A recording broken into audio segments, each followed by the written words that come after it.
So, Senator, we started talking about the pharmaceutical industry and the $4 billion. And under the current campaign finance system, how the majority of Congress members and senators are taking money from Big Pharma. So we want to imagine what the alternative looks like.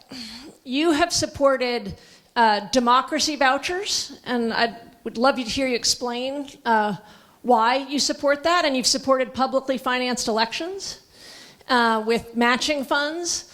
So can you describe why you support those and what this alternative vision looks like? So let's look at the current situation, then we'll look, as Zephyr suggests, at the alternative. Current situation. All of you who are billionaires, and I'm sure there are many of you in the room, but we have a case history right now in front of us. And I don't mean to beat up on Mr. Bloomberg in particular, but no, I don't. But it is the arrogance of somebody who say, I'm worth $55 billion. And what does it matter to me? I'm going to spend $1 billion. That's nothing. It's nothing for me. I'll probably have more. I'll have made more than I spent at the end of the campaign. And I think it would be cool to run for president of the United States. And what is $1 billion? So right now, I think he's been in the race for 3 or 4 weeks. He's spent hundreds of millions of dollars already on campaign ads. In fact, the 2 billionaires in the race, I believe, have spent more than all of the other candidates combined. And we're spending money here in New Hampshire on TV, but ain't like what Mr. Bloomberg is doing, that's for sure. All right, so you got that issue right now that in America, some of you who have studied issues, who hear passionately about issues, who think that you would be a good elected official, it has never in a million years occurred to you that you could run for office because you know that to run for president of the United States or the governor or whatever it may be, it costs a lot of money, and you don't have a lot of money. So unlike Mr. Bloomberg or other billionaires, it never occurs to you that you should run for office, despite the fact you might be an excellent candidate and an excellent elected official. But it's not only running for office. You got billionaires, Koch brothers were the best example of it, but not the only example, who would be spending as billionaires hundreds of millions of dollars. Imagine one family or a handful of people spending hundreds of millions of dollars. What these guys do is they sit in a room and say, okay, we're going to put money into this West Virginia race, we're going to put money into this Massachusetts race, put money into this district in California. They sit around the table. They don't know who the candidates are, but they are determined to represent candidates to elect candidates who will represent the wealthy and the powerful.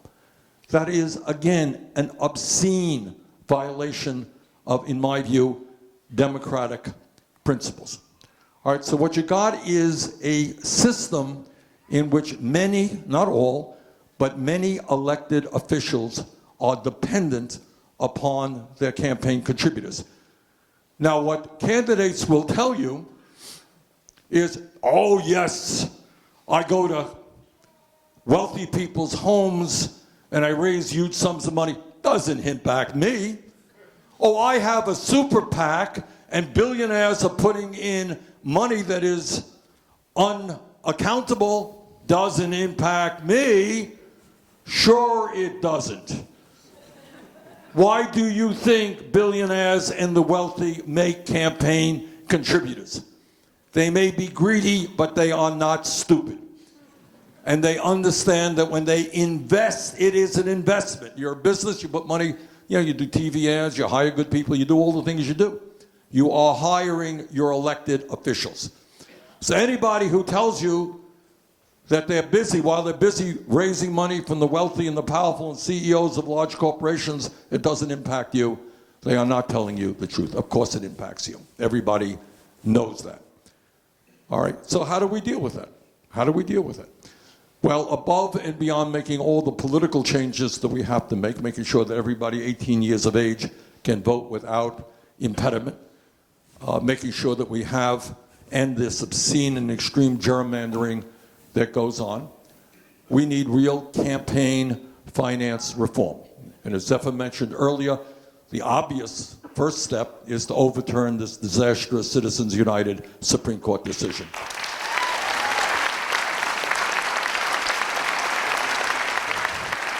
But that's not enough. You don't want to go back to where we were, just simply go back to where we were pre-Citizens United. That's not good enough. So what we want to do, and there are different approaches to this, which good people disagree. And I'll tell you where I'm coming down on it.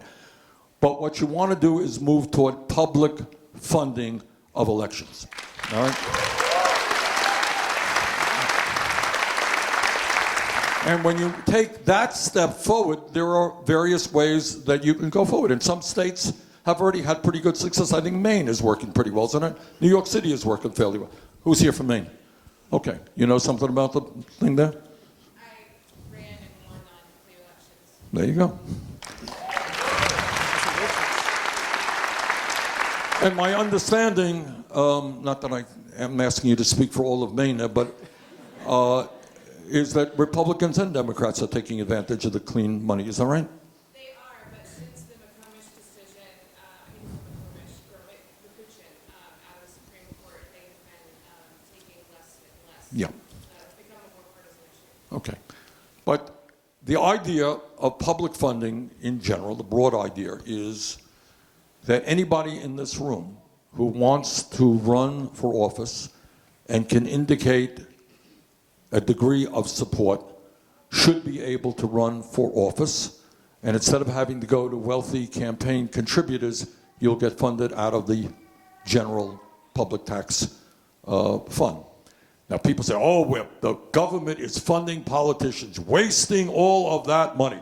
Well, I will tell you, it is much, much preferable to have candidates receiving support from the general fund than it is from billionaires and CEOs of large corporations. All right, so there are a number of ways you can do public funding, and I think New York City does it in a way, Maine does it in a way, and other states have experimented with different ways. And I think I'm coming down on the side of what we call, I guess, democracy vouchers. Is that the correct? And I'll tell you why I like this. And what it says is that if you want to we will provide with you, out of tax dollars, a sum of money, and people will argue what that sum of money is. A good friend of mine, Ro Connor of California, I think proposed $50. Was that Ro proposed? And it may want to go higher than that. But whatever it may be is to say, all right, you're going to get a voucher. And maybe it's $100. And you will contribute that to any candidate that you want. Now, what I like about that, obviously, is that it allows candidates to raise money from the general public rather than wealthy individuals. What I also like about it, the extra bonus of that, is it suddenly makes people begin to think about politics in a way that they have not thought about it before. And let me just give an advertisement for myself here right now, because I'm very proud of this, is that what I like about my campaign and why I have decided to vote for me, after a lot of thought and debate about it, is this. Our campaign, and I am very proud of this, has received more campaign contributions from more Americans than any candidate in the history of American politics.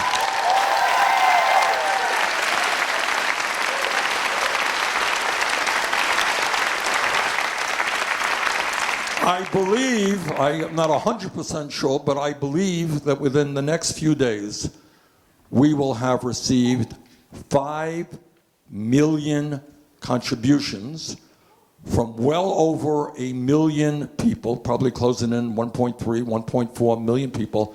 And you know what the average contribution is? $18. Okay. So that's what we're doing under the present system. But the idea of saying to people, you know what, you're going to get a $200 check, and you can make that contribution to any candidate you want, presidential candidate, U.S. Senate candidate, House candidate, governor, whatever it may be. You know what that does to you? It says, you know what? Hey, I got a bit of power here. I got to better start studying whether I like candidate X or candidate Y. Who's going to represent my interest best? Because I'm going to make a $50 contribution to that candidate. So I think that's an exciting idea. I think it's one approach toward revitalizing American democracy and breaking our dependence on billionaires and the wealthy dominating the political process.